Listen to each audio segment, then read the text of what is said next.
Bloodstained, Curse of the Moon.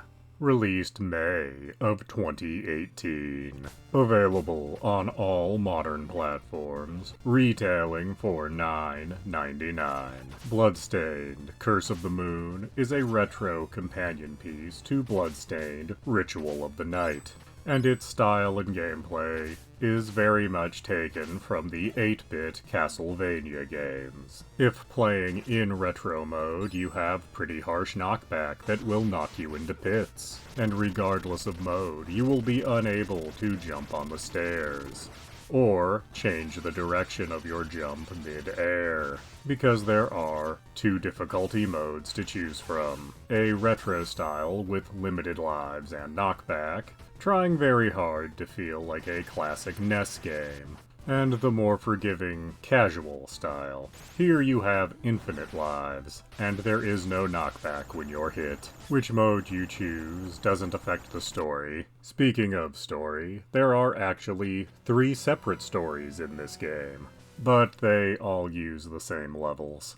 And you have to play through the first story to unlock the second, and the second to unlock the third. In the first mode, you start out as a swordsman. After each of the first 3 levels, you unlock another character that comes along with you. Each character plays slightly differently and has their own health bar, and you can switch between them freely at any moment. If you die with any one character, you cannot switch to them for the rest of the level, but they will be returned to you in the next level. You'll end up recruiting the main character from Ritual of the Night. She can jump higher than the swordsman, and has a whip for longer ranged attacks. You get an old man alchemist who has low health, low jump, and low attack, but his skills are very powerful and can briefly make him invincible, or do things that will unlock new paths in levels. And the last character seems to be a vampire of some description. He can turn into a bat and fly around. Again, very useful for accessing alternate paths. As each character has their own health bar, it's very useful to switch between them during boss fights. But after you beat the game with these 4 characters, you then unlock the next mode, where the swordsman is cursed and you don't get to use him. But you start the game off with the other 3 characters already together, meaning you can access the alternate paths in those early levels before you had those characters in the first run-through. The bosses in this mode are also remixed a little bit. They'll have new attacks and new gimmicks that you'll have to get used to. And due to lacking a 4th character, you will have less total health to deal with any given boss. In the last mode, you play as the swordsman again, but you have all the abilities of the other characters. You don't unlock any other characters as you progress. And again, the bosses are a little different. And that is the last story mode that's unlocked. However, once the 3 story modes are completed, you do unlock a boss rush mode. If playing in casual difficulty, each mode will take you about an hour and a half to complete. If playing in the more difficult veteran mode, sky's the limit.